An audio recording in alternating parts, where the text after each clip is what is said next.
recording. 1080p HD 60. Oh, yeah. I couldn't edit the notes, so if we have time in the top of the show, you can just ask me what's been going on. Oh, yeah. I'm sorry about that. I thought you had access. I can fix that. But yes, I'll do that. All right, here we go, everyone. Resume. Okay. The show starts in 3, 2, 1. Mommy, will you read to me? Not now, Junior. Can't you see? Don't have time. I'm cleaning floors. Won't you please go play outdoors? Quite a dish to come out of any casserole.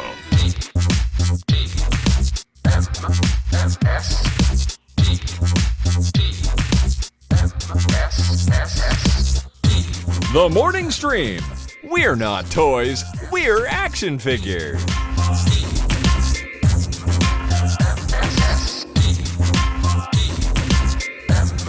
Hello, everyone. Good morning and welcome to TMS. It's the morning stream for Monday, July 10th, 2023. I'm Scott Johnson. I almost said Brian Divot. That is Bobby Frankenberger sitting in for Brian Divot, who is not here today. I'll explain in a moment. But Bobby, welcome to the show. How the heck are you?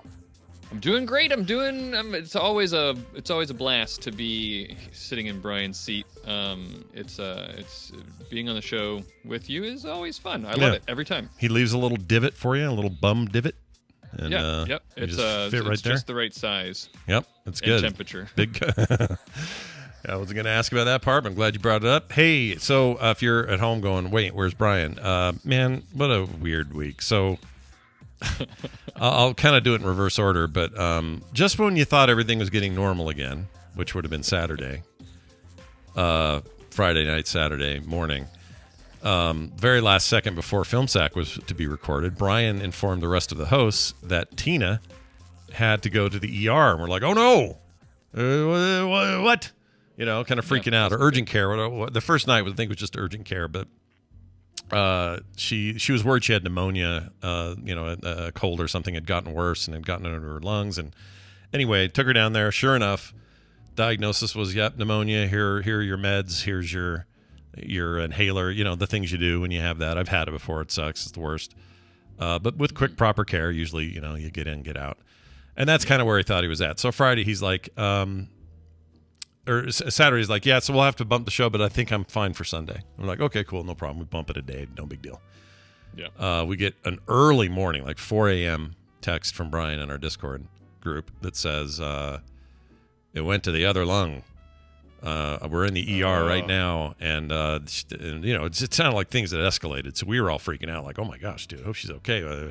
Anything you need, can we do it? The whole rigmarole.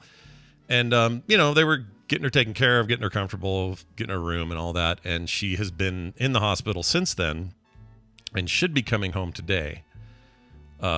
Discharged today is what Brian's expecting, but as a result, completely effed his weekend and hers.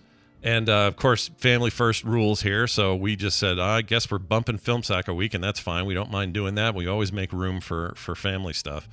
Now that would be a big deal on its own. All right, that would be enough to, and that's why Brian's not here today. He's going to be helping get family her discharged. First. That's why I put some food on the floor for my daughter and said, "You're on your own for 2 hours." That's right. You're first. Eat it. That's it. That's the whole definition of family first. Eat your food I put on the floor. So that's the reason he's not here. He should be here tomorrow. All things going well, and it sounds like she's doing much better. So we're good. That's very good. But pneumonia can eat a turd. It's stupid, especially in the summer. What a dumb time to feel anything bad. You want to feel good in the summer. It's so stupid. So that is all on top of me coming off the worst week of my life. Now, I've told the story a few places now, Skim and some other streams and stuff. You're all sick of it. I understand. The diarrhea put up, I talked about it. But I'm going to just give you the short of it so you can just feel what I feel. And know what I know, like Spock. I feel what you feel. Spock says that when he touches your face. No, it's feel what I feel, know what I know, whatever. What's that called? Oh, the mind meld. Anyway. Yeah.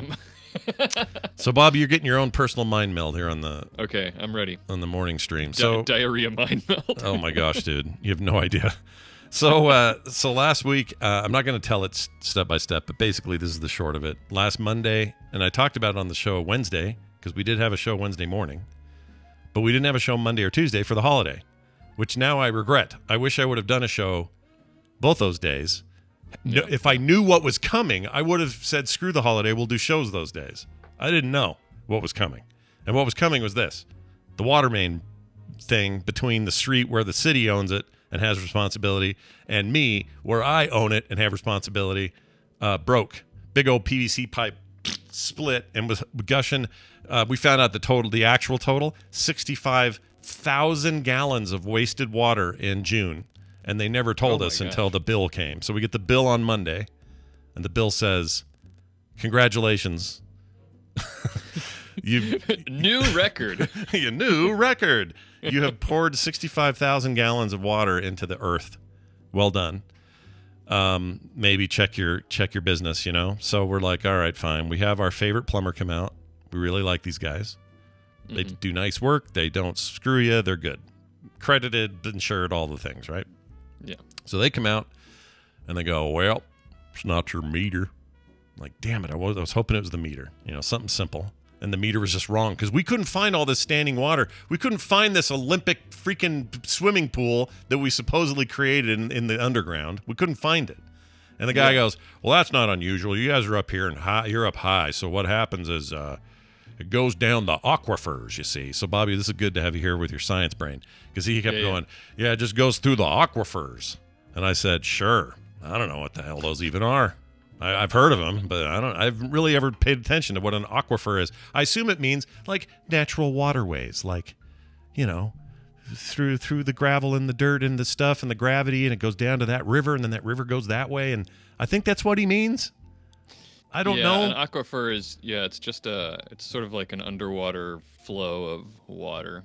Yeah, that's it, an right? area where it's non-confined, like it's not being held firmly in the soil and it can move more. Right, which makes sense. I kind of picture it as like a big ant farm, kind of, you know? I think it's kind of like that, Yeah, you got like twisty turns and everything. And we're not at a bottom of any kind of basin or low point, so it wasn't collecting here, which is good. Okay, this is actually a good thing. And it didn't affect anyone else, which is also good.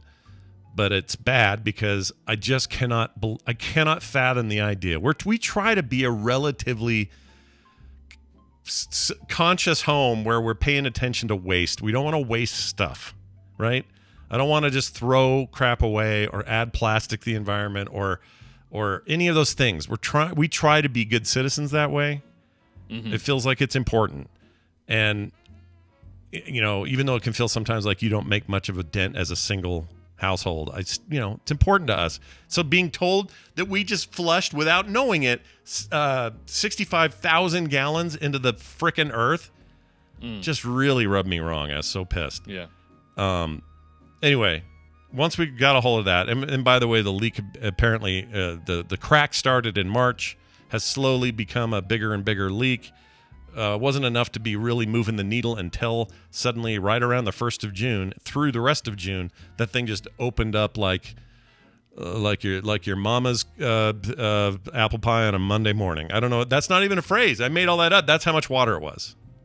All right. Wow. You needed a new phrase. Yeah. I still do. I still need a new one. That was not good. But anyway. But then something else opened up, right? And then something else opened up. So this stuff just gushing and doing its thing, and we have to pay that, of course. We have to pay for this water we didn't use. That's crazy. I know. I mean, once it gets past their meter, this is where it sucks. Like, I understand. At some point, it's your responsibility. Like, where's the dividing line? And I found out the dividing line is literally right after where their meter is placed. So there's the meter, there's the line in the street that everybody pulls out of, that's underground, like 6 feet under. Then there's this meter that everybody has that's how the city knows how much water you're using and how much you can also read the reader or the meter and find out if you want to go in there. That's what these little like mini manholes are in people's like strip of grass between the sidewalk and the streets are. But from that meter to the house is specifically designated as the homeowners and nobody else's. Right, okay. And even though it's like away from us, it's part of us somehow. So so this thing splits open like a big old sieve and just dumping water into the thing. the guy goes, yeah, we're going to have to do this and this and this. And that meant digging 3 separate 5.5-foot holes. Oh, my God. 5.5 foot deep and about 5 feet wide, mind you. Wow. You could bury a body in there. We absolutely could have. In fact, I was worried they might find one when they were digging in there. Right. They didn't, but they, I expected bones or something like Thank a dog. goodness they didn't find the body you have down there. I know, right? I shouldn't even probably be saying it out loud on the show, but when I buried that body in 62, maybe the remains of even the bones have gone. I don't know. But anyway. Well, was that behind the meter? Maybe that's the city's responsibility now. Oh, good point.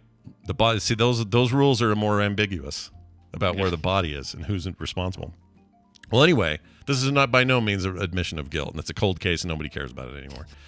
Right, statute of limitations. Yeah, I'm all good. Although I guess murder is the one that doesn't have any statute of limitations. That's true. Maybe it wasn't murder, though. People don't know. People don't know. I may have buried my grandma there. Also, the jury's literally out on that. That's what we're saying. Also, I wasn't alive in 62, so, what am I even saying?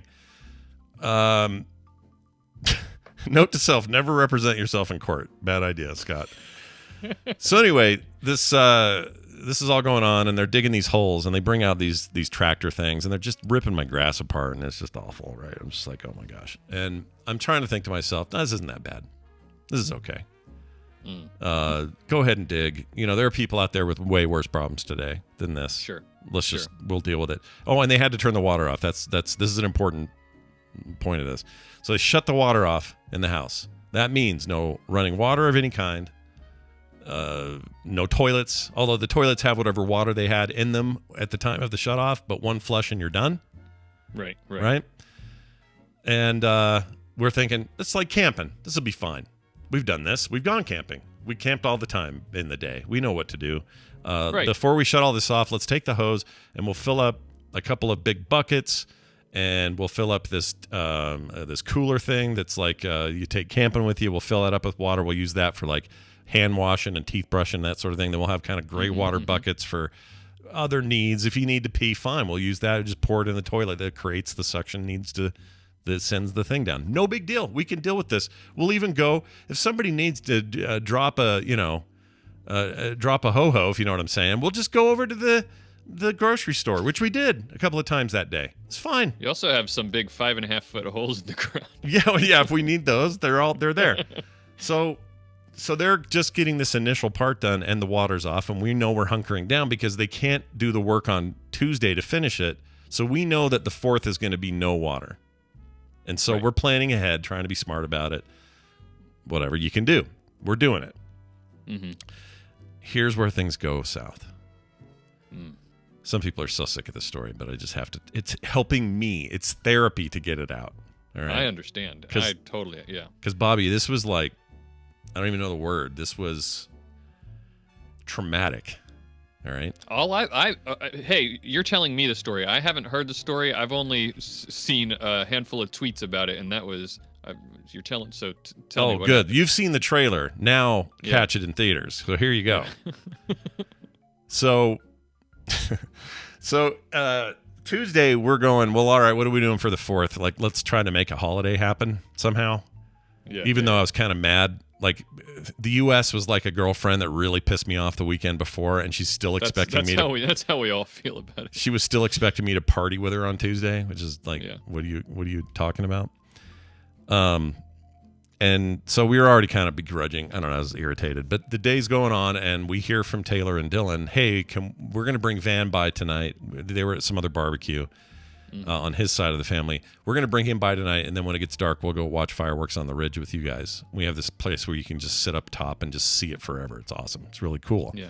Cool. So we're like, yeah, it sounds great. Bring the kids over.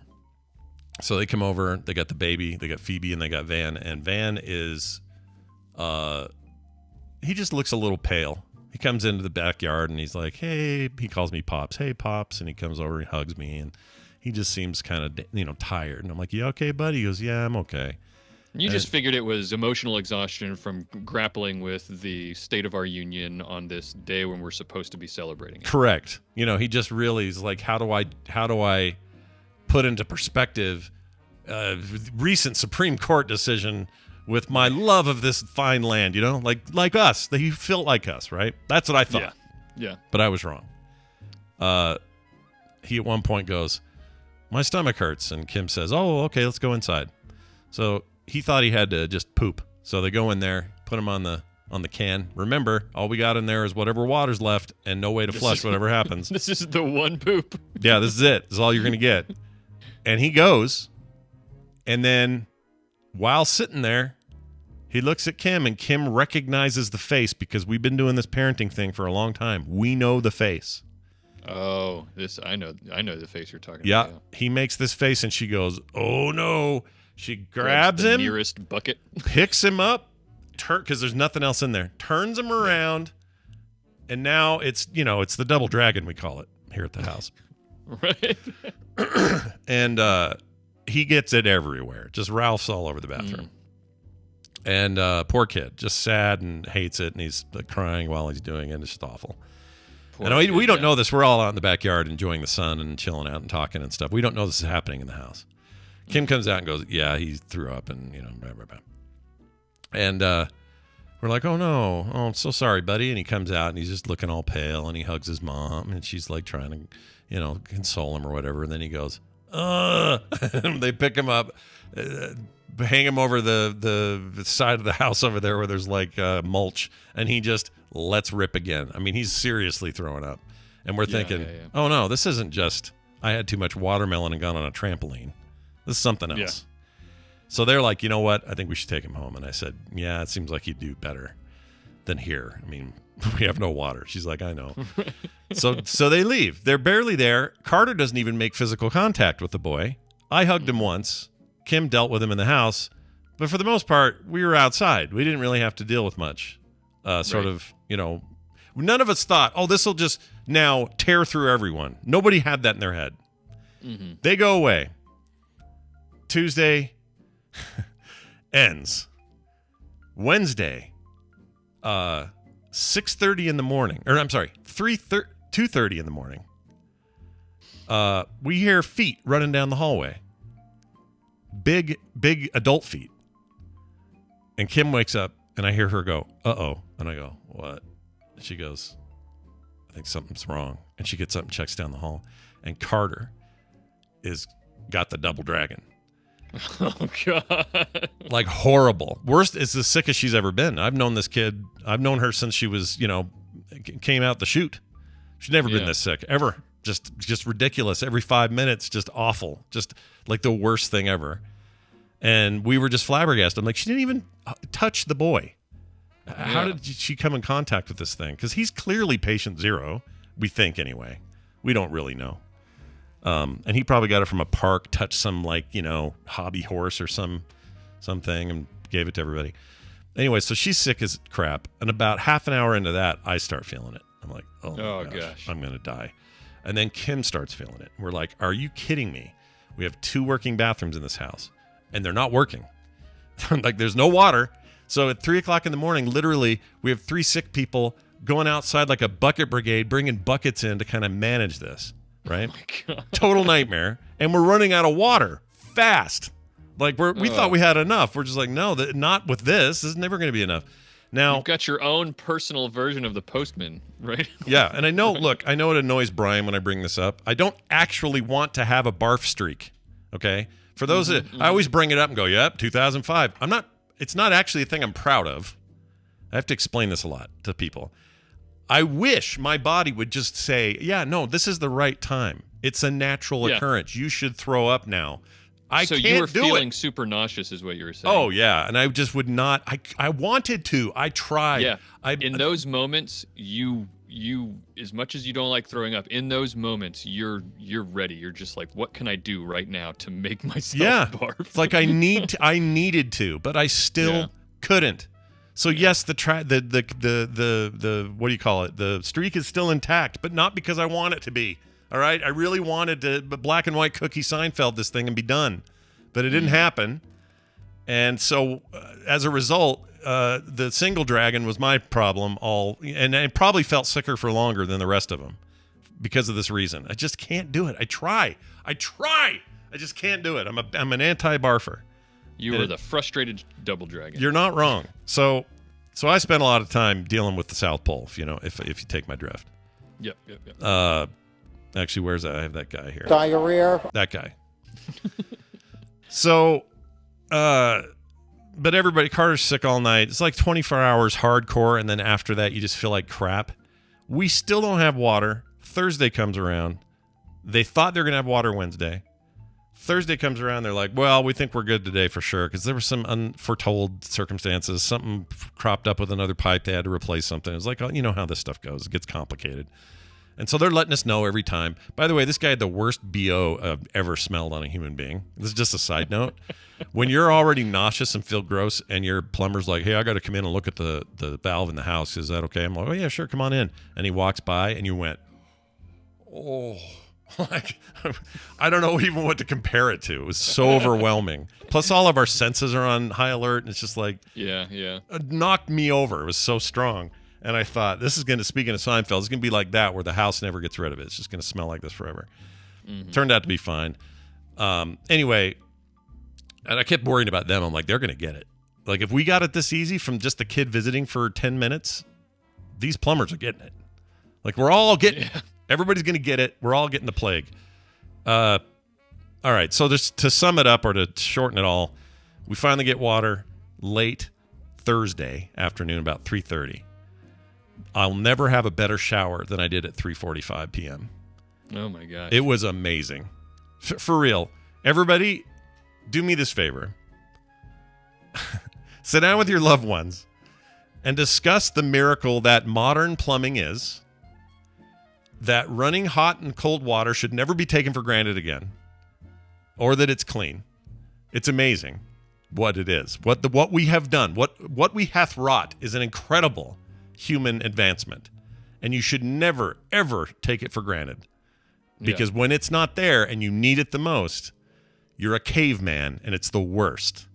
But the minute it kicks on, I'm going to recount this story to my children anytime that they're complaining about like the state of, you know, whatever is going on in their life. It's going to be a cautionary tale and a tale about how they should appreciate their current situation. And be like, just let me tell you the story about the Johnsons. Yeah, it's the 2020s version of their starving kids in China. Eat your food. Yeah, exactly, exactly. You have working water. Yep.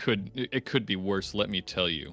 Yeah. Now so when the water came back, the world got better. Everything got better.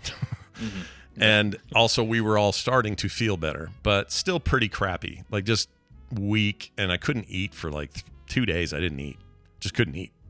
So it was a lot of fluids and just trying to stay hydrated. It was probably terrifying. You were looking at the food thinking, am I going to see this again in 30 minutes? Yeah, right. I don't want to see this again ever, is what I would say to it. Well, I guess what I want to say is I want to see it again. I just don't want to see it in 20 minutes. I just don't. Yeah. I want to see it tomorrow. It's horrible. But anyway, so everything's on the up at this stage until we get the bill for what this is going to cost. Yikes. $5,800. Oh my gosh. Yeah, and we have some insurance on this sort of thing, but there's a deductible, so we're still out of pocket a huge amount. It's not going to cover all of it. I think it may only cover like $2,000 of it. I don't really have it right now. It's a big mess on that front. Forget about that though. At this point, I am willing to do whatever it takes. A little debt if I have to, whatever, so that this never happens again. Yeah. I never want this to happen again, because what is this timing? What exactly are we doing here? Like, how can this timing be any worse than it was by having this happen on a week where we had no water? Like, of any week of any time ever, or even a holiday happening right at the moment. Like, it couldn't have been stupider. So at the end of it all, it just feels stupid, and I hate it all. And now I have 3 really ugly wounds in my yard. They've refilled the holes, obviously, but they look like death out there. But it's fine. Oh, and these chuckleheads, as much as I like them, they forget things when they do work here. So there's these 2 signs that say sidewalk closed. That way they blocked off the sidewalk for about a block to say, hey, don't come through here because there's construction and holes and everything. They just left those, and I don't know what to do with them. What do you do with those? They're like the foldables, you know what I mean? Like the They look like that. They look like a little teepee, and on both sides it says sidewalk closed. They're like big city industrial, like thick rubber sign things, and I don't want those. What am I supposed to do with that stuff? They're yours now, and you get to use them for I don't know, movie props. Next time. I guess so. Yeah. Put them in the background of your stream. There. So we're gonna call them today and just say, hey, what the hell? Come get these stupid things. I don't want these. Sell them to reimburse yourself. Yeah, exactly. So it was all very big, dumb, ugly time. Thank you all for indulging the story. I'm done telling it now. I'm never going to talk about it again. It is in my rearview mirror. I guess I'm glad this happened now and not on my family reunion at the end of the month. Oh, no kidding. With everyone there, that would be really bad. Man, can you imagine? Yeah, no, dude. I mean, holy shiz. You know what really bugs me, though, is knowing that I was in Vegas in April with you, and this water leak was happening then even, and we didn't know it. Like, we're not even at home, and this thing is just going right into the thing, just dumping water into the world, as if it's free, as if everyone has so much water, we don't care, you know? Yeah, well, you were replenishing the Aquafer. And by the way, I did look up just to be certain. An aquifer is not like an ant farm. An aquifer is just what you call the water that is collected in either the rock bed or the soil or anything underneath ground. When you dig a well, you dig into the aquifer, for example. Oh, so there's water. It's water in there, groundwater, basically. Yeah, it's like groundwater. Okay, so we were putting water in the groundwater. And he said if we lived downstream or downhill from where we lived, we would have had massive flooding. Well, yeah, because hills. So I know this about groundwater is that it stays at a pretty level kind of a business, underground. If you were to cut a profile into the earth, you would see that the groundwater is level, and then the hills rise up around it. In fact, like a river or a lake, like natural ones, are when the ground dips below the water table. So, yeah. I forgot to mention, this whole time, we're also babysitting a third dog. Someone else's dog who's isn't behaved very well, and the other dogs don't like her. So that's going on. Yeah. And then add this to it. During this entire time they're doing the construction, even when they weren't there, the back gate had to be open because one of the holes was directly below it, which means we couldn't just let the dogs go outside and pee and bring them back in. They had to be leashed and walked. And if I leash Rainer, she won't pee in the backyard where I need her to. She thinks a leash means it's time to go walk for 3 miles. And and I'll mark my territory when I do that. So I had to take her every time. Sun's beaten down. I haven't eaten anything. I lost 10 pounds, by the way. 10 effing pounds. That doesn't even seem healthy. That seems bad. Yeah, that's too fast. Too fast over a few days, right? But I'm gonna use it to my advantage here, though. I'm gonna this kickstarts a diet like no other, and I'm gonna. You need to enter into a hot dog eating competition. Oh my gosh, dude! Win the prize money. Can you freaking imagine? Like, I don't even want. You know what sounds disgusting right now? Like if you said, Scott, because I do have an appetite back, I can eat now.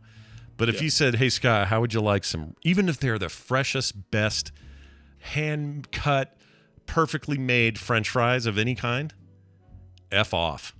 No. No, I don't want them.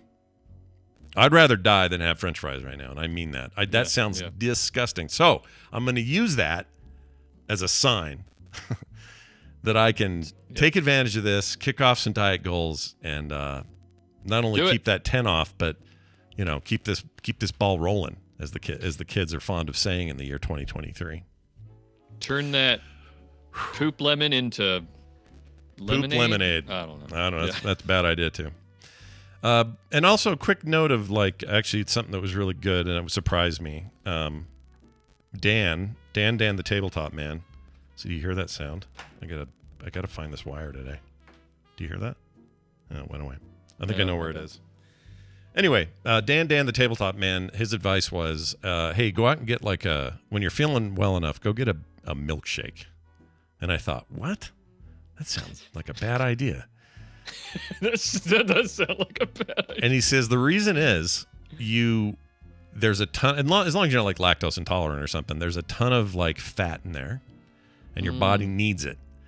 You need that fat. You need that little bit of that sugar bump. You need just some stuff that you haven't been getting, and you'll get it if you just go get yourself a shake. So I did that. That's a good point. And he was right.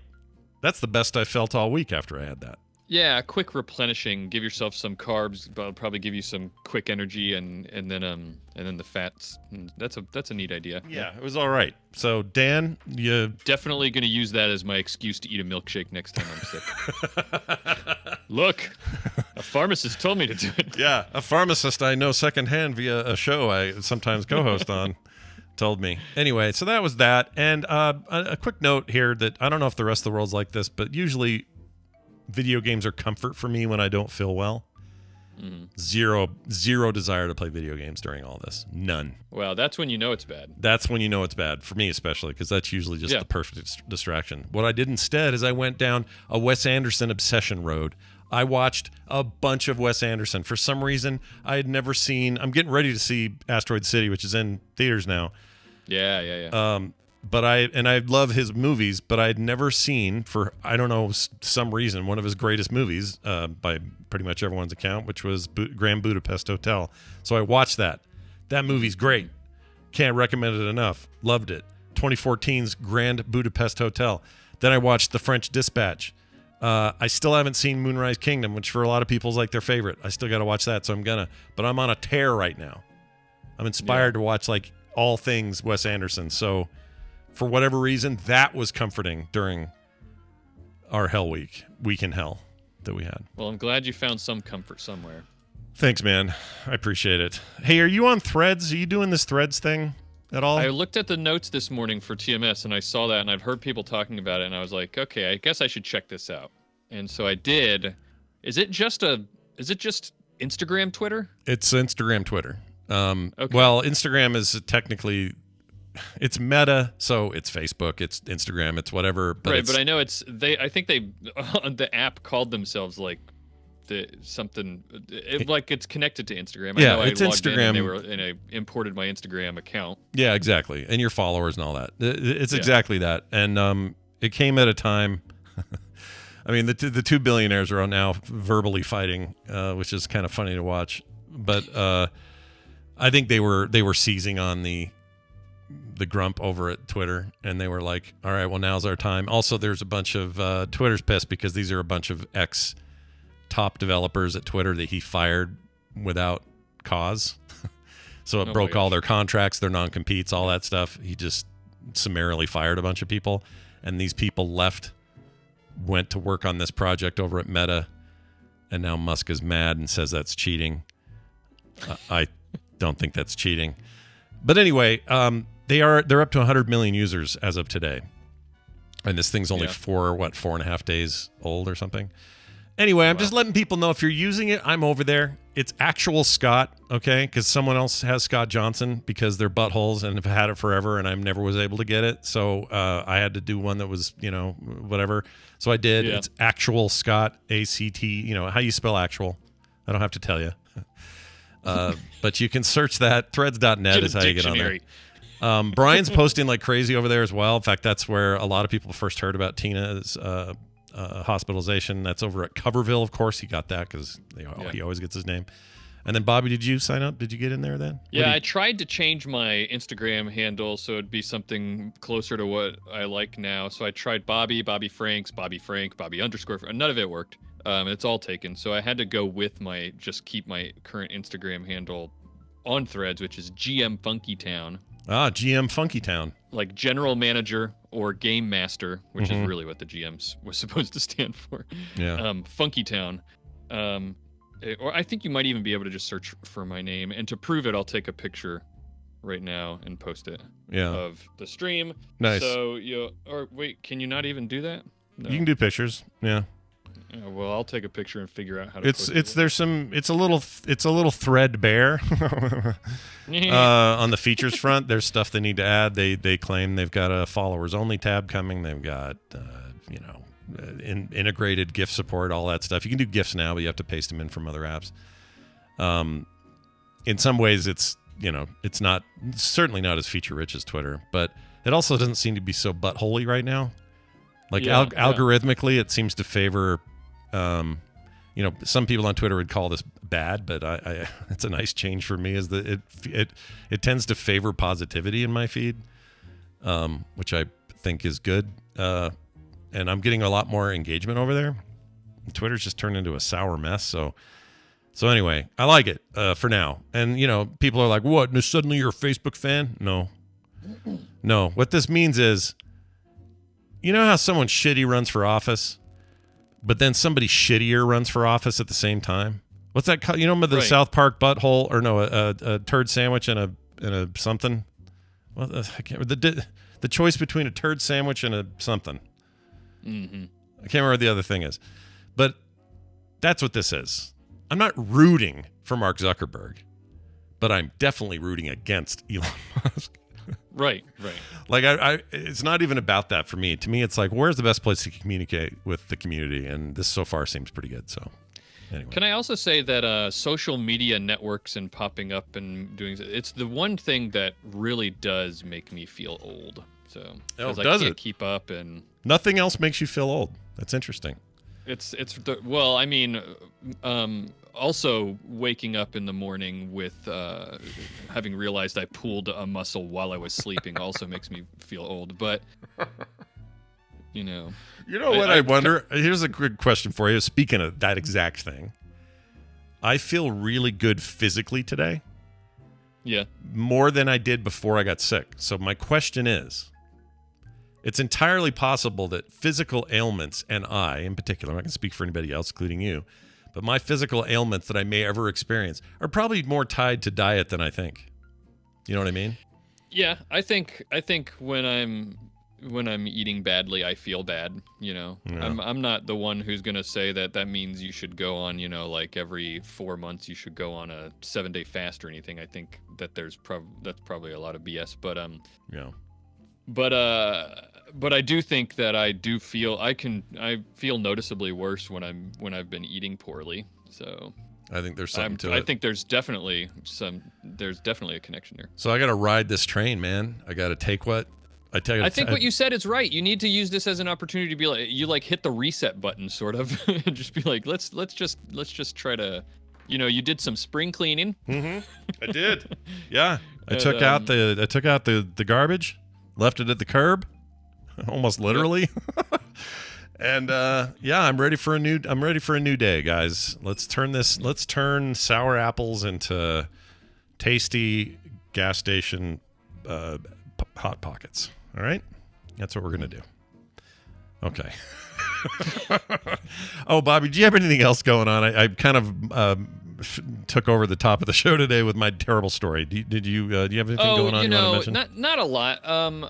This week for me has been a little weird too. nothing compared to yours, but my daughter is away. My older daughter Zoe, she's 10, is away at her first overnight sleepaway camp for most of a week, and that's intense for a 10-year-old, Oh yeah, and she's an anxious kid too, so it's been tough on her, and she's got an Apple Watch and an iPod Touch that she can get in touch with us on, and she will video call us every once in a while. Sure. And it has been tough on her. But I think this is really going to be good for her because it's going to kind of help her grow a bit.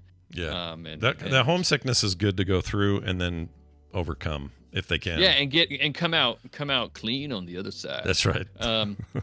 But what I didn't realize was I always thought that I was the parent who's like, you'll be okay. You deal with it. Sure. Because I kind of always have been that way, but I'm learning a lot about myself as a parent this week because I cannot get anything done. I am constantly worried about her. I've turned into that like nervous, oh my God, is she okay? Is everything all right? She hasn't texted me in 4 hours. Is she having fun or is she kidnapped? Yeah. No. And you know what? Here's the fun part. I thought when I had 10-year-olds, which wasn't that long ago, that would just be it. They'd hit 18 and I'd go, okay, I don't have to worry anymore. Nah.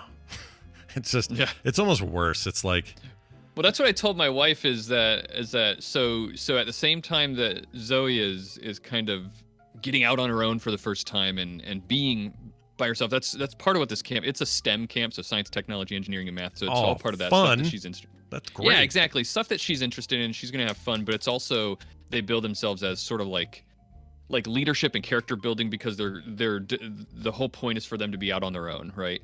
Right. And they're on a college campus and stuff like that, and it's 2 hours away from us. But anyway, I told her, yeah, this is gonna be great for her. She's gonna learn some independence that she really, really needs to prove to herself that she can, survive without us on her own and everything. Because, like I said, she's a pretty anxious kid. Yeah. And but it felt very much like we were dropping her off at college, and it's just like practice for us too. Yeah, dude, it doesn't get any easier either. So I feel your whatever that is. I don't know if it's pain, but I feel your I definitely feel a feeling in my stomach every moment so far. Well, and I haven't been getting a lot of sleep. Good luck to her, and I hope she makes a ton of friends and has a great time. That's the main thing. Yeah. All right, we are going to take a break. When we come back, Steven Schleicher is going to join us. We're going to talk about some insane news that I heard over the weekend. I cannot believe is true. I thought I was sick and delirious when I heard it, but it's happening. We'll get to that and a bunch of other stuff coming up.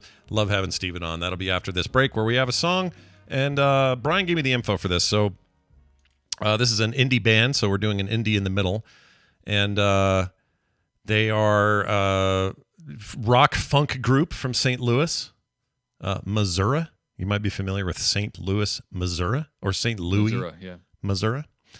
I love funk music, so I'm gonna have to. Brian described him as like got a little bit of chili peppers in there, kind of like maybe even like they sound a little bit like Live in their vocals, the band Live. Cool.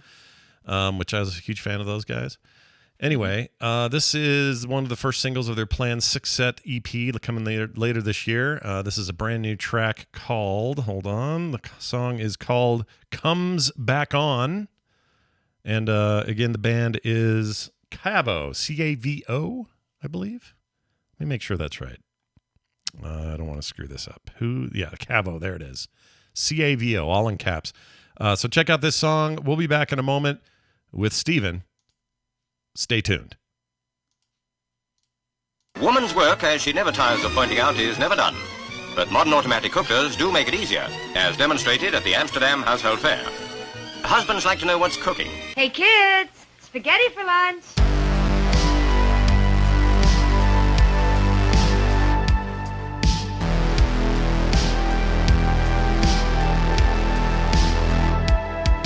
And we're back. Once again, that was Cavo and their hot new single, Comes Back On. And watch for more of them later this year. Thank you, Brian, for setting that up for me. All right, we're going to get Steven all up in it, inside of it, part of it. Symbiotic relationship with Steven, I like it. Yeah, he's great. We love him. I think he's in the chat. I don't actually know. I didn't see. I've not been able to look at the chat because I've been too nervous. I'm going to screw something up today. It's been a while since I've done a proper TMS, but anyway, here we go. And now welcome Steven to the show. He's a huge freaking nerd. Dollar bills, y'all. Yeah, he is. It's Steven Schleicher joining us from Majorspoilers.com, headquartered in beautiful Kansas, the state of Kansas. Steven, Good morning, Scott. Welcome back. How are you? Good. Good morning, Bobby. Oh, Hey, good morning. it's fantastic to have you. What's on your what's going on? How are you feeling? Well, I was going to come on and talk about what a wonderful time I had in Denver last week. Yeah. But considering that Brian's gone through some stuff and you've gone through some stuff and Bobby's going through some stuff, I'll talk about all the bad things that happened when I went on my wonderful trip. Oh, good. Fantastic. Because I only want to hear negative things today if we can. That'd be wonderful. So we ended up, we knew Fan Expo was going on, but, 3/4 of the family has zero interest in going to a comic book convention. And so we ended up staying at a hotel literally across the street from the convention. Oh, my. And then Brian messaged me and he says, "Oh, I was too busy to respond to your email. I'm so sorry." I said, "We're staying at this hotel called the Slate, which is an old grade school that they've converted into a hotel." That's totally cool. awesome. Tell me how that looks for real quick. Hold on. First of all, I had to drop the family off because there was no parking at the Slate. Oh. So I dropped them off, and then my wife was like, "Oh, we're up in this room." And the minute you step into the stairwell, I'm like, this is an old school because it's got the tile and the stairs that you remember from like grade school if you went to a multi-story grade school back in the day. I did, yeah. And so it was really cool. The hallways were nice and wide, so that was cool. That is cool. So is like classrooms are like cordoned off and to be hotel rooms and that kind of thing? Or? Yeah, and I don't know if the way that everything is structured, I don't know if they found some antique lighting or anything, but it felt like every room could have been a classroom. Oh, interesting. That's crazy. Yeah. I love that. I'd never even heard of that. That sounds like a rad place to stay. All right, so far it's really cool. Yeah, having a better time than we did. All right. Yeah, so I'm messaging back and forth with Brian, and I was like, oh, we're staying at the Slate. He's like, oh, I was at Fan Expo today. And I think he meant that he was at Fan Expo.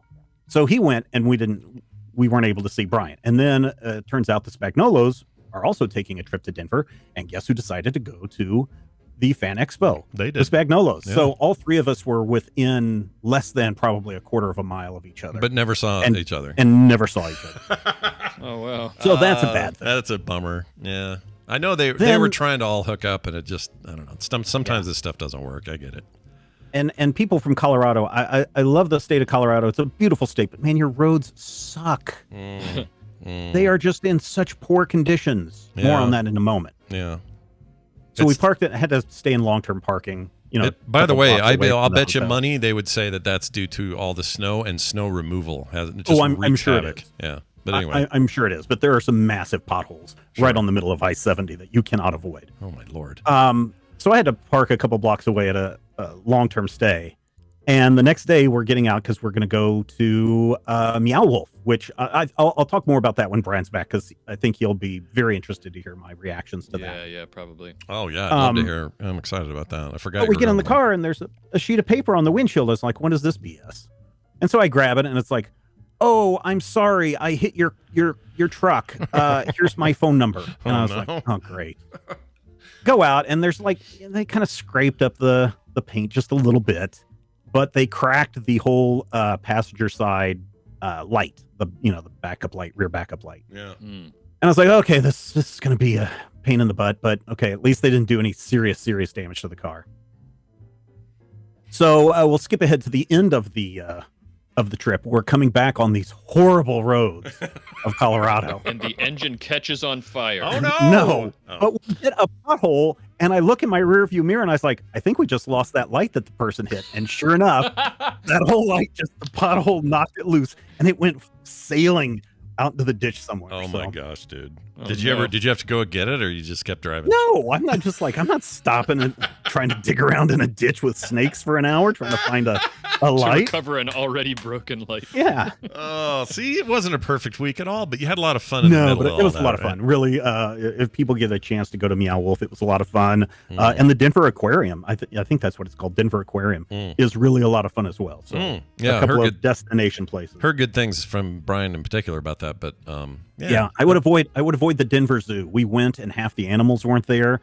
Didn't get to see any lions, no tigers, no bears. Oh, well, what's the point of that then? My. I know, right? And That's expensive, the too. staple. Denver Zoo is kind of expensive for what you get. Yeah, we have a similar situation here at our zoo, although it's been better in recent years. But there was a time there where, I'm like, if I'm going to spend $50 or whatever the day pass is on a Sunday, you better have some damn animals for me to look at, or else what are we doing here? Like, what is the point of this place? Yeah. And whenever there's like, the lions are being, they're having their knits done or some bullshit, and you're like, no, get them out here. And we're gonna just close the zoo then, you buttholes.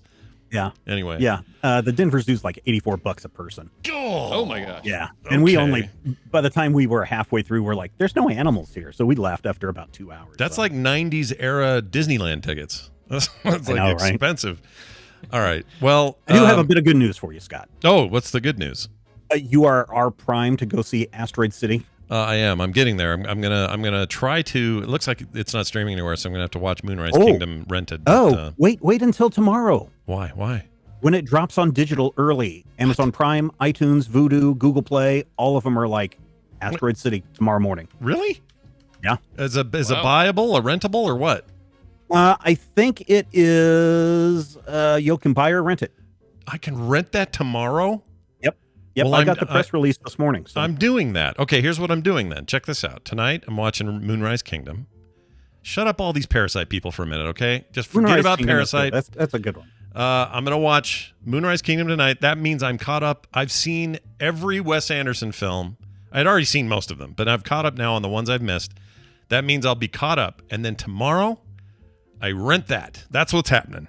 I'm doing it. Do it. All right. Do it. Why are they doing Yeah, that? a lot of It feels people, like it was doing okay I in don't theaters. know. I'm sure it's not doing great in the theaters, but there have been a couple of like A24 did this with Everything Everywhere All at Once. Mm-hmm. That was that dropped like very soon after it was in theaters. There have been a couple of other movies recently where like within a week or two of release, it's up on a streaming service. Real quick, micro review of The French Dispatch. I liked it. I liked it too. I think that the middle's bloated.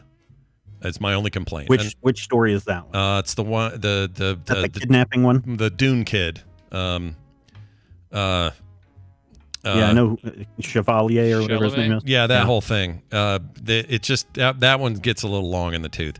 It's not terrible or anything, but I thought the first one, the artist in prison deal, that was because it's basically an anthology, is what they're doing here, which is unusual for him. He doesn't usually do this, but it is really good. That whole first thing is so good. Oh my gosh! But it's crazy going when you watch his movies back to back. It's crazy because you're like, oh, there's all his usuals, like all these people that love being in his movies. They're all in them, and then the next movie rolls around, like, oh, here's all those same people, but also 3 or 4 other people thrown in that are new, that have all been begging and will say, I'll work for free if you just put me in your movie.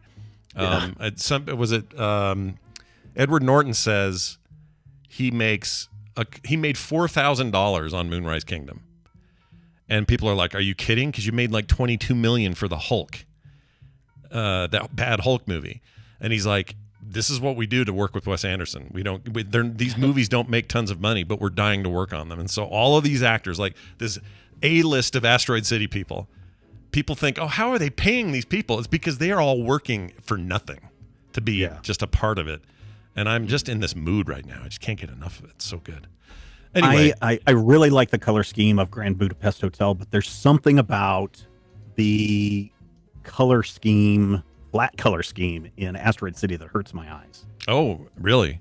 I mean, it looks like the most Wes Anderson-ass thing I've ever seen in the trailer. Oh, yeah, most definitely. Yeah. But the one, well, what caught me off guard, Grand Budapest Hotel is, I mean, that's the one that won an Oscar, right? That won Best Picture, I think. I didn't expect it to make me laugh so hard. There were moments in that where I was like rolling. Oh yeah.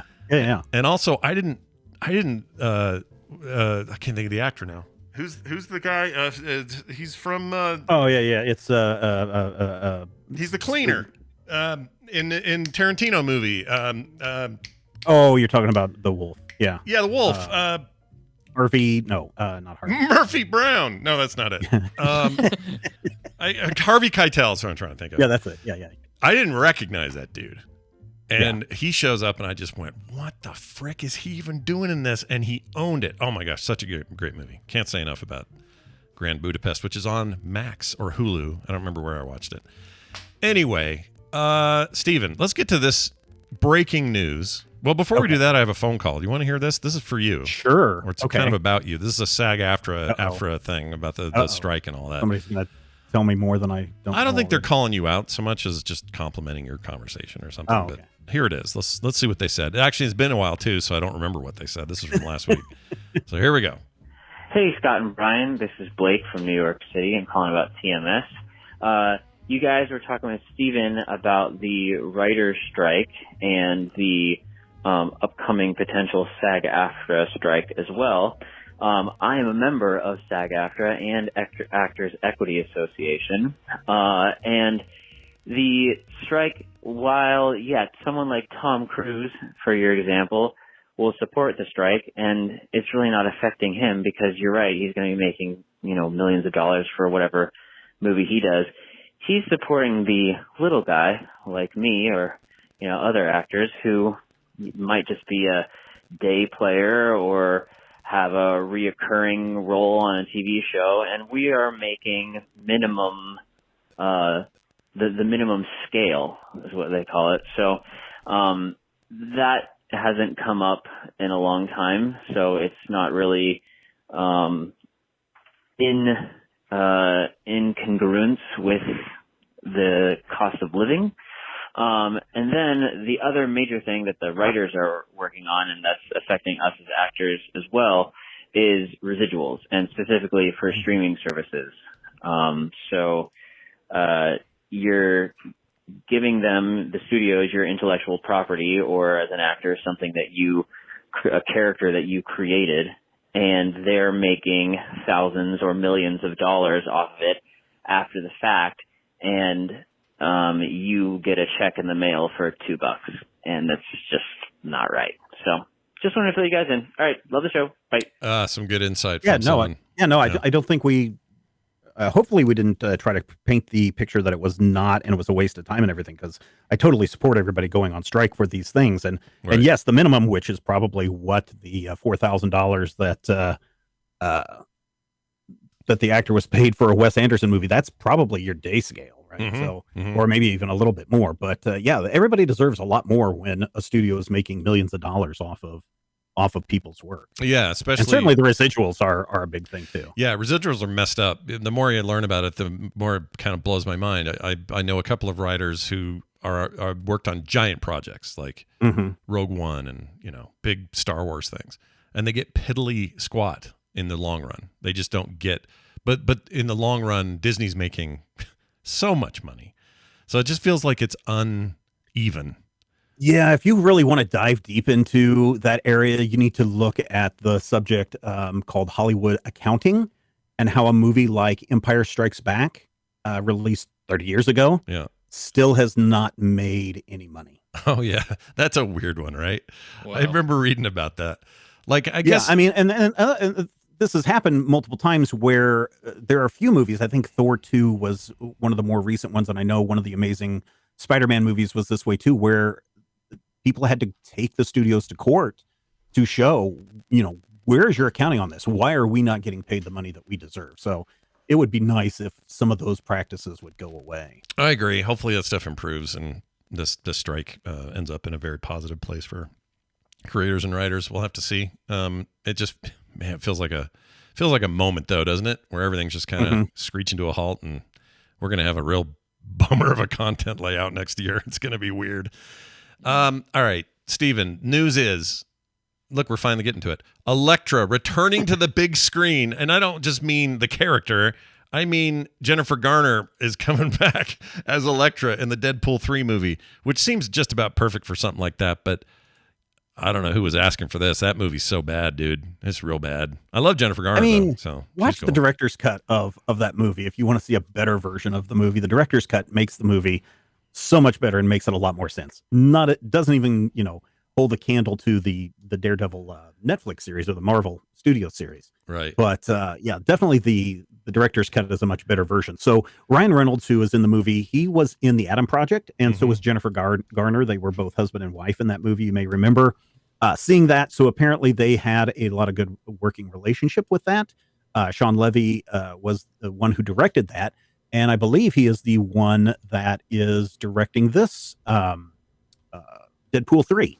Yeah. So it makes sense that the three of them would get together and want to do something with Elektra in this piece. So, yeah, that's going to be really interesting. I mean, that's going to be really interesting to see her come in. Now, whether she's going to be in for, a big part, or whether she's going to be doing the Matt Damon kind of quick cameo, right, as in Deadpool 2, that's left to be seen. Yeah. Did you see this? It's kind of breaking. I think it maybe happened early this morning or something, but Ryan Reynolds put up a Instagram story with a photo showing him in his Deadpool costume walking with Hugh Jackman in his yellow and black Wolverine bullshit. Have you seen this? No, I haven't seen that yet. Oh my gosh. Here, I'll put it in Discord. Chat can see it now because I'm showing it. But this is the greatest thing in the history of ever. Like, I don't know why I'm so in for this. Obviously, it's... I mean, they might as well have fun with it, right? So just scroll down a bit to see it, but... Yeah, I see it. Yeah, that's good. I like it. Yeah, they're just going all in. It's like, hey, if we're going to have him here, let's finally this will probably be the last Deadpool movie. Yeah, I think so, right? You finish out strong in the third, and I mean, certainly there's a thing about franchises where you can go on forever, right? But this is the first Deadpool movie post Disney buying Fox. And I think Disney was kind of like, we don't know what to do with Deadpool because we don't know what to do with something that is not family friendly. Yeah. And so I think they were just like, let's see what happens. But I'm pretty sure that everybody involved is like, yeah, I think 3 and done is enough for us. Do you think now that it's a 100% Disney produced thing means that they could say, well, whatever, in the next Avengers, Deadpool shows up? You know what I mean? They could. They totally could. I mean, that's what everybody's waiting for with the X-Men, right? Is when is Disney going to put the X-Men and the Avengers together on the screen at the same time, or give us even more X-Men stuff? Yeah. Not going to be for a while. It's a good reminder. I haven't even seen Deadpool 2. I don't know why I missed it. I just didn't see it. It's pretty good. I like the first one a lot. So I don't think it is as good as the first one, but it's definitely up there. Also, is Deadpool 3 going to have an R rating? Oh, that's the other question, right? I mean, it depends on what banner they release it under. If they're going to release it under a Fox Pictures kind of thing, or a 20th Century Fox, they could get away with an R rating on that. I think they have to. They have to. Yeah, and I'm pretty sure Deadpool is on Disney Plus, but you have to have the parental account and use your PIN number to unlock that. So yeah.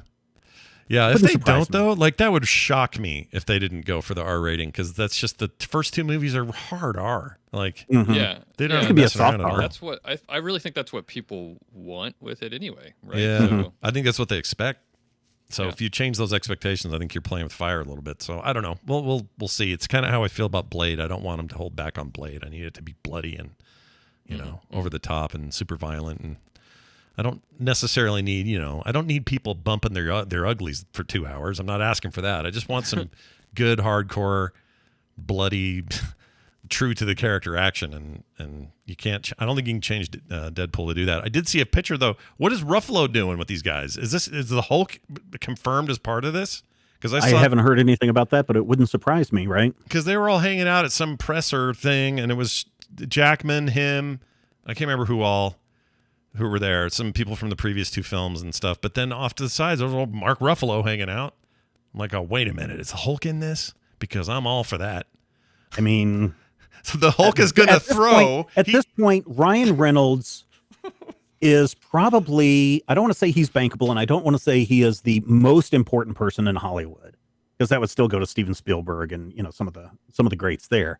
Mm-hmm. But if Ryan Reynolds called you up and said, "Hey, listen, Disney, I want to use Mark Ruffalo and the Hulk in this movie," they would have to say yes on that. I think they would. But I mean, he is. But also his personality and presence is just so great that to say no to Ryan Reynolds, it would be like, let's just flush money down the toilet. Oh, sorry, Scott. Sorry, I didn't mean to bring bad memories. Well, at least I can flush it down the toilet now. I'd be happy to do that. But this old stereotype of the Hulk chucking Wolverine, we're getting that. Mm-hmm. That's happening. Like, there's no way that's not happening. He'll be all green with his purple pants all torn up. You'll have Hugh Jackman in his freaking yellow and black 90s ass costume, and the Hulk is going to throw him at something. I can't wait for this. I'm so excited. Yeah. The other thing was, I was going to say, we watched for Film Sack, we watched Green Lantern. We haven't been able to do the episode yet because of our all our issues. But I have something to say that may not be popular, or it may be controversial, and this is just a preview of how we'll talk about the show when we get there. But I really liked the core, and by the core I mean the actual like Lantern Corps lore and the space stuff, like the lore behind it, the way they explain the Guardian stuff. I thought that stuff was great. I hadn't seen the film yet, so I've been putting it off because I was like, I hear this is terrible. Why would I watch this? I don't want to be disappointed. I really like Green Lantern. This deserves more. Every time they did anything on Earth, it was kind of lame. But the minute they got out there and started dealing with what the core is and how it works and who's what and yellow and green and all this, that shit was cool, man. Like, I was surprised about that. Yeah, it's not a horrible movie, but it's also not a great movie. No, definitely not. Right there in a good slot right there. I think there are a couple of, there's many things, even Ryan Reynolds will talk to you about why that movie didn't do the things that he thought it should do. But I think they should not have had Hal Jordan in the piece. The first Green Lantern movie that you have, and everyone who knows Green Lantern only knows Jon Stewart from the animated series, and so they're like, "What's this white guy doing on the screen? We want to see Jon Stewart." Yeah, I could have gone for Jon Stewart. I could have gone for, and maybe we still will get to go for those things when James Gunn has his way over there. But I'm okay with a Hal Jordan story, but I felt like it should have been told in the Frontiers era of like old school, like pilot in the 60s. Yeah, that would have been all right. you know? I mean, because really the Hal Jordan character is this modern space cowboy guy, because when his character is introduced, we are, at the cusp of, or the beginning of, the space race. Yeah. And so what a perfect time to take a transition from a Western comic into a space comic and bring a cop procedural into that with Hal Jordan. I mean, he hated that movie, complains about it to this day, but Ryan Reynolds should be a little thankful. He met his now wife on there, and they have three really pretty little kids. Like, his whole family probably owes a debt to the Green Lantern. And I bet he has the costume. Yeah, he probably does. That stupid, throbbing costume. Man. All right. What else? Oh, not everyone has pulled out of the San Diego Comic-Con. Tell me who hasn't, because it's been a real So we shit talked show. a couple of weeks ago, leading up, going back to the SAG-AFTRA thing, that a lot of studios pulled out because they're like, we're not going to have any actors and we don't have any script writers, so how can we go and promote this film? But it looks like a couple of people are going, and this may, I'm not going to add any other commentary on there, but Max Original Animation is going to be there talking about their animated stuff. Certainly there's a lot of animosity with where animation writers and talent are in relation to the big screen regular stuff that we have. But Max Original Animations, we're going to see Adventure Time, Fiona and Cake, and some others show up.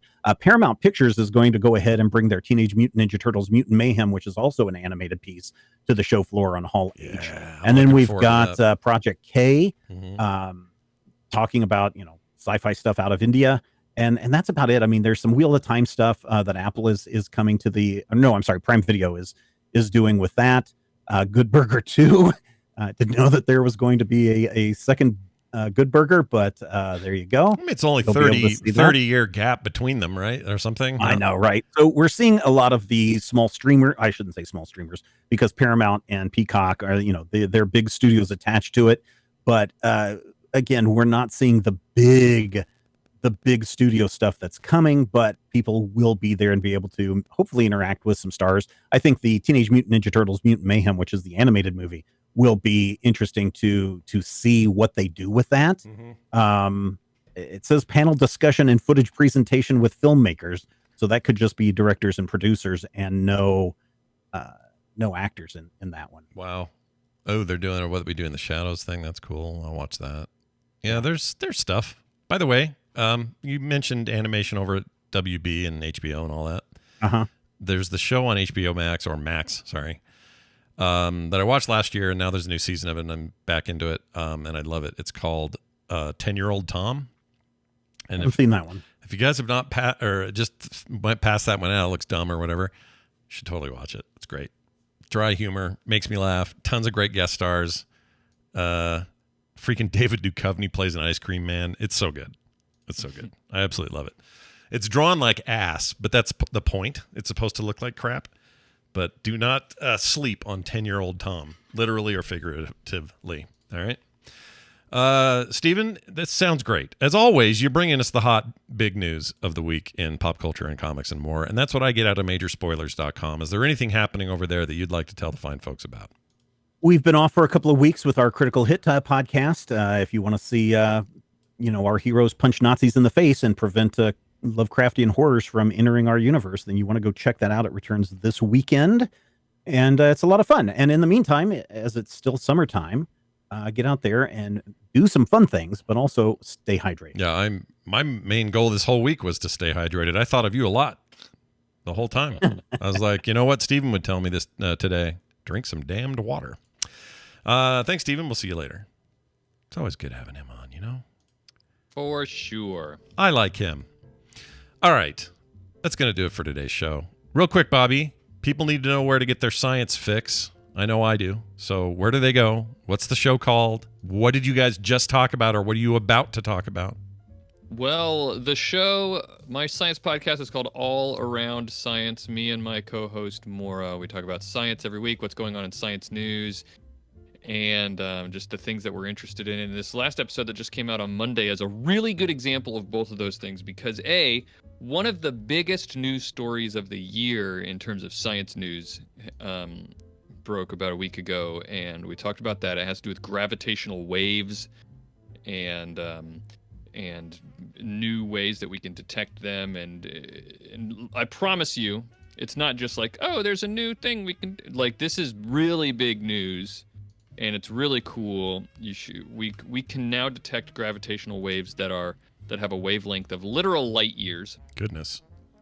And it's really cool how they did it and why it's important. So check that out. Also, we started the episode that came out yesterday on same episode is the first in what is going to be a 4-part series where we talk about the 4 fundamental forces, like electromagnetism, gravity, strong and weak force.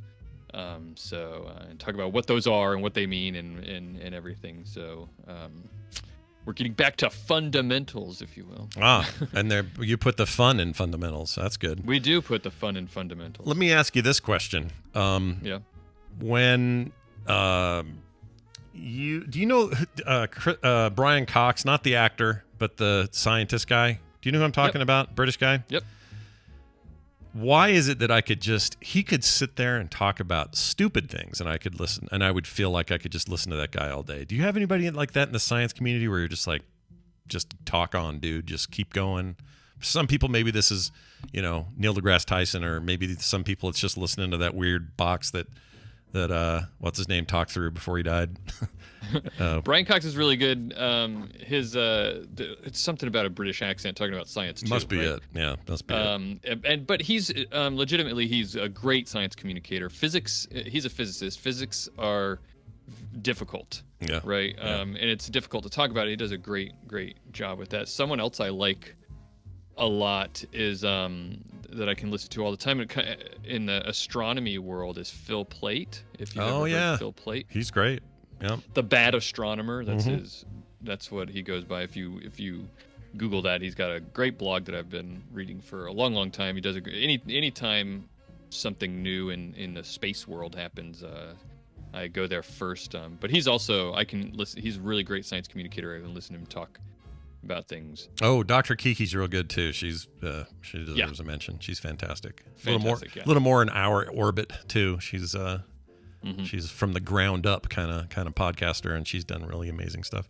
Well, tune in, All Around Science, everybody. And Bobby, having you here, well, it's been a damned pleasure. Likewise, it's been a damned pleasure. A damned pleasure. Chat room, stick around because we're going to pick titles after this, and one of yours could be chosen.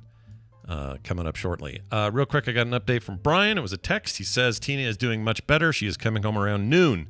So in a couple hours, Tina will be home, convalescing in her own home, which is where you really want to be these days, and not in some stuffy hospital. And sounds like things are going well. That probably just means the meds have taken hold. We live in an era where pneumonia is not nearly the threat it should be, or used to be, I should say. As much not should be. As it should be. I'm just glad to hear she's feeling better because we could use some good news around here. So there you go. And that means Brian should be here tomorrow. So that'll be the plan. And it's always good to have him back. All right. Real quick. Patreon.com/TMS is the place for you to support us. It is the 10th of the month. That means we are only really a third into this month, and it's a perfect time to join up. Why, do you ask? Well, there's one main reason. We sort of blew it when we started on Patreon because this is early. Nobody knew what they were doing on there. And we did a monthly for a show that we do 16 episodes a month for. It's an insane amount of content for like no money. Like $1, just $1. Like, can you imagine paying $1 a month for that much content? It's insane. Plus all the extra stuff. It's just crazy. So if you want other things like art in the mail, monthly benefits include a coffee level, pre-show content every week, couch parties on the weekend, all these fun things, no commercials in your feed, that sort of stuff. Well, then now's the time to sign up. Patreon.com/TMS. If you're looking to contact us, find us, email us, text us, all that stuff. You'll find details and links and everything at frogpants.com/TMS. I think it's going to do it. Bobby, I'm going to tell you about another song here before we go. How's that? Please do. All right, here we go. This was a request, a cover request from a listener named Perry Groover. Or Grover. I don't know. I don't judge. I don't know nothing about your name. I'll say Groover. Dear Brian, a friend of mine published a book. Each chapter is a song title. So the book is also a playlist. There is a Spotify playlist. Search for Evangeline Williams, I Almost Do. This friend is no small part responsible for my wife and finding her, and us finding each other in college. She dragged me to tryouts for the Taming of the Shrew, where I won the pivotal part of the Huntsman number 2. That sounds like a fun role. I eventually won the heart of the goat herderless. Goat herderess? Anyway. Herderess. Is that the character name in that? I guess I've never seen Taming of the Shrew, so I have no idea. I just know there's a shrew and it needs to be tamed. Yeah, well, that shrew can't just run wild, you know? Yeah. Somebody's got to try to calm that damn thing down. Who better than the goat herderess I agree. to tame it? My wife and I have been married for 29 years. Could you please play I Can't Help Falling in Love by Haley Reinhart or any other song from the playlist? Thank you. Still doing Huntsman number 2. I'm not sure if that means he's still playing it or if that was a reference to something else. I don't know. Maybe you got what you got. Maybe. So he's still doing the Huntsman number 2. That's right. Double Dragon, baby. Well, we're going to play that song for you. It is exactly what you asked for. Haley Reinhart's Can't Help Falling in Love cover. I have not actually heard it yet, so I'm excited to hear it in post-show so I can agree with Brian that it was a very good choice. Thank you, Perry, for the request, and also grats on 29 years of marriage. That's amazing. Welcome to the club. Let's see, I'm at 31 this year. No, 30. Yeah, 31. That's nuts. Can we just say how nuts that is? Yeah, and how old that makes me? Good Lord. Anyway, find the one you love, everybody. That's going to do it for us. Thank you once again, Bobby, for being here. Can't wait to do this again with you sometime. Yeah, well, I'll be on doing science tomorrow. Oh, yeah, dude. That's right. Bobby will be back tomorrow for the segment. Duh. Can't get rid of me. Nope, not that easy. Anyway, that'll be tomorrow. Thanks, everybody, for listening. We'll see you then. Get more at frogpants.com. Each cold drink order includes 1 straw. Well, that's a healthy alternative to no straws. I like that a lot.